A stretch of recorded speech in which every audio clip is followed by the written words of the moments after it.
This is one of my favorite pair of Reb Albany. They'll come, a lot of them come straight home like that, and that's probably my oldest brood cock. He's 4 or 5, maybe older. But I'm gonna let these set and hatch off some. Have these the best Albany chickens in the world. I don't think there's Albany chickens, much other kind of chicken out there that's better than these. I really do like them. Always act good, or always helpful. And they're gentle. They're just big old babies. Hard to ask for more. Pair of my Blueface I'm breeding this year. I'm awful proud of. I pulled them from grass. Been moving that rooster around a lot. He's one of my favorites. That's an older hen and a young cock. But that's what you see. I think they look great together. I love the old Blueface chicken.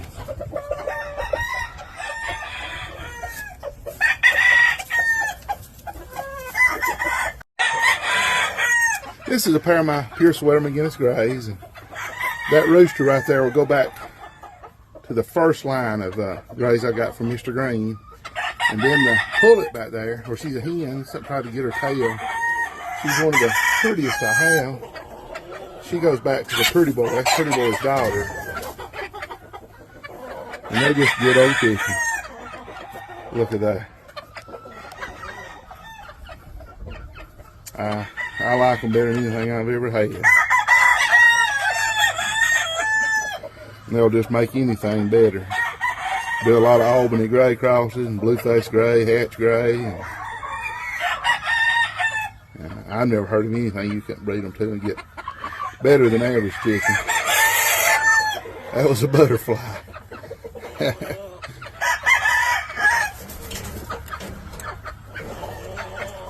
He's protecting his girl.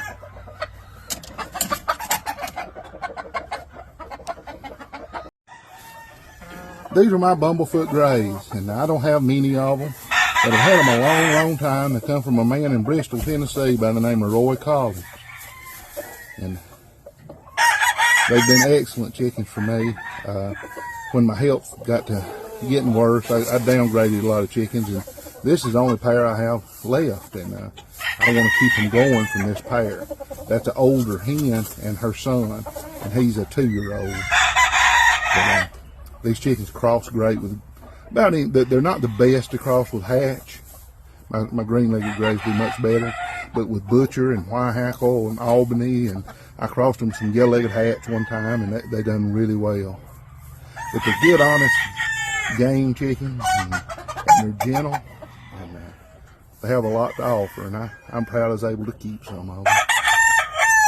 But that's my Bumblefoots, and some will come black. I'll get several out of this setting here that'll be black. Watch him get over in the corner where I can't show him off much. That's Bumblefoot gray. Thank you. This is one of my single mate pens of my sweater Mcginnis Grays, and I've got several, and I've showed y'all several of the pens that I have. And the reason I do that and start all these other different lines is so I don't have to breed them overly close. It don't hurt them to do it, but you don't want to do it over and over and over again. So I start these other sublines within the same family. And then you can line breed to those, and then after so many generations, you can take one from one line and one from another and start all over. And I've got 4 or 5 different lines of these in the sweater Mcginnis Grays and the Blueface and all the breeds that I have. And that's how you keep a line going. You can't do it simply by line breeding over and over and over every year. You have to select those special individuals, the ones that stand out and you like the best, and then start sublines with them. I think they look awful good today. This is a pair of my Blueface. If you're stagging a pullet, but and you say she's a brown, streak neck, pale headed hen, they don't all come that ginger color. They're predominantly that color. They'll come buff too. The roosters will come dark and light, which I pay little attention, but you can say he's guarding the door. And if y'all are watching this and you see it on any other platform except my Instagram or my Facebook page, then you're watching a scammer trying to sell chickens. He never worked to accomplish anything with you. So y'all be careful. Y'all want to buy a chicken from Jerry Lau, you call me. And you can compare my voice, of course, with these videos. There ain't too many of those redneck son bitches like me sound the same. So I'm me and I'm pretty distinct. So there you go. Don't give you money to somebody didn't earn it, because you did.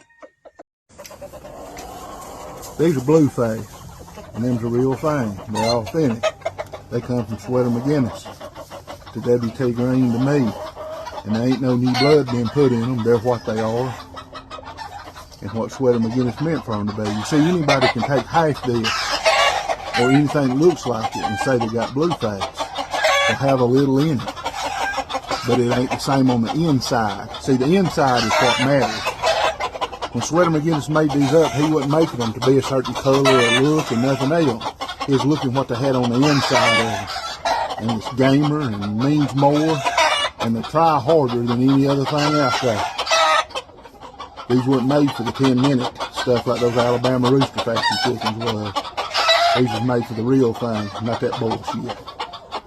Authentic means something. Authentic means you can breed it 30 years and keep it the same. But you try that with hybrids made from them, in a few years they'll be junk, like the shit I was just referring to. I don't have any for sale right now, but I'll have some eggs. Y'all DM me if you're interested in them. Thanks.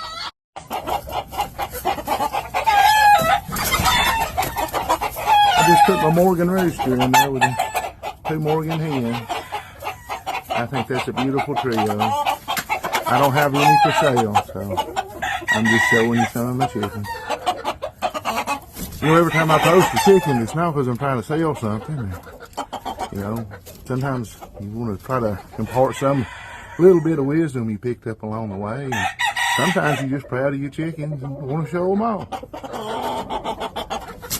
If all you ever do is just feed and water them, you're missing out on a lot.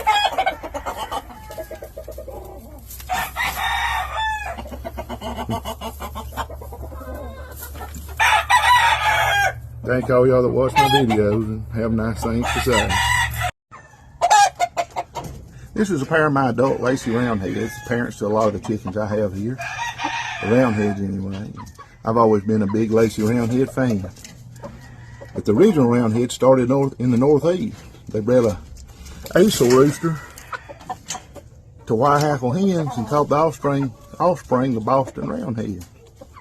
And they're not named that way because of the shape of their head, but because they were named after a militia group from the Revolutionary War called the Roundheads. They were extremely brave men, and they helped secure the freedom of this country. So those people thought these chickens exhibited some of the fine characteristics of those soldiers, and they named these chickens after them. Eventually they come south and were the Allens and Sheltons and the Lacys. And I've got the Lacys here and had them a long, long time. I really like them. Thank you.